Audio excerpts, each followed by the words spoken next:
Good morning. Welcome back to Life's Pharmacy. This is part 2 of the walk-in cooler build.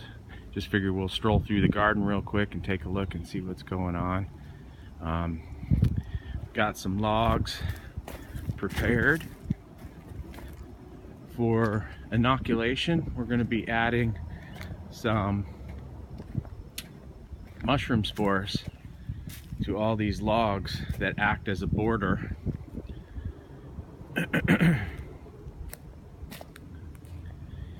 And we're going to get those ready for the rain season that will come in June. So I'll be showing a video on how to do that and how that works. So we've had some recent updates here to the entrance of the kitchen garden, where you can see I've got some trellis built up and some things planted and ready to start growing and trellising in. But we're going to head back over here this morning and take a closer look at part 2 of the walk-in cooler build.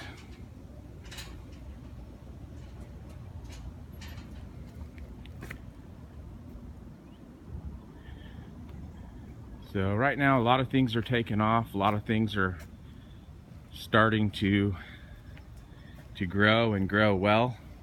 A lot of things are beginning to blossom and starting to fruit.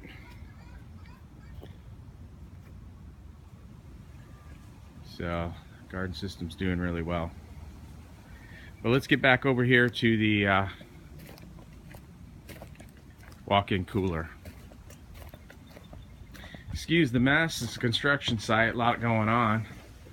But as part 2, you can see we finished the building within the building. Basically, I just created a box inside the shed, took a portion of already existing walls, of course, and this is what we've come up with. There's some finishing touches still that need to be done. I'm going to seal and kind of finish and dress in the AC wall unit. This AC wall unit is a 1200 BTU unit, which is a bit overkill for the size of the space. This is 350 square feet. A 1200 BTU unit will accommodate up to 550 square feet. Also, a few things to take note of. It does have a condensation, and I've built in a pipe here to allow it to drip. Now what I'm going to do is there'll be a bottle that'll actually screw in here, and then it will collect the water, and then I can occasionally just empty it as needed. I've also included a thermostat where I can read the temperature. Right now I do have it set at 38. I've been regulating and checking the frequencies of how often the unit will turn off and on. This is kind of an analysis that I'm performing just to make sure how well is it being insulated and how often is it turning off and on based on the increase or decrease of temperatures. So it's in the energy save mode right now. I'm also kind of messing with that a little bit to see what it does and how it reacts, especially in that the compressor runs and blows cool air, but it'll also tend to run the fan and continue to circulate that. So I'm kind of watching that. Right now I have it set at 38. I was able to, when I first installed this, I put it in and it was 78 degrees inside, and in 29 minutes I had it down to 30 degrees. And the unit had shut off as well. So I'm pretty comfortable about how well the inside of this was sealed. I'm also very pleased with the actual external door that I also showed. It's rated very well for insulation, and I haven't even added the inside foam board that I plan on doing, and I'll show you that here in a minute as well. But the seal on it is really good. So, let's go ahead and take a look. What we're looking at here. So at the entrance, you can see the floor has been elevated where I've created a water barrier underneath there as well. I have a remote light system, all LEDs, that I've put in here and installed as well, just to keep the heat reduced. It's set on timers. Of course, here's the Coolbot. It's showing 43 in here, and then here's the AC unit. I piped in the power. Now, I don't know how that's going to sound in the actual video, but I'm fairly pleased with how quiet it actually is. I put in some starter shelving units right now, and just a few items to create some mass in here, and again, just getting a feel for how some of this works. Now, ultimately, what this is going to end up being used for is my hunting, any hunting game that I have. Of course, we'll have drinks, but the fruits and vegetables that I harvest, that'll give me an extra few days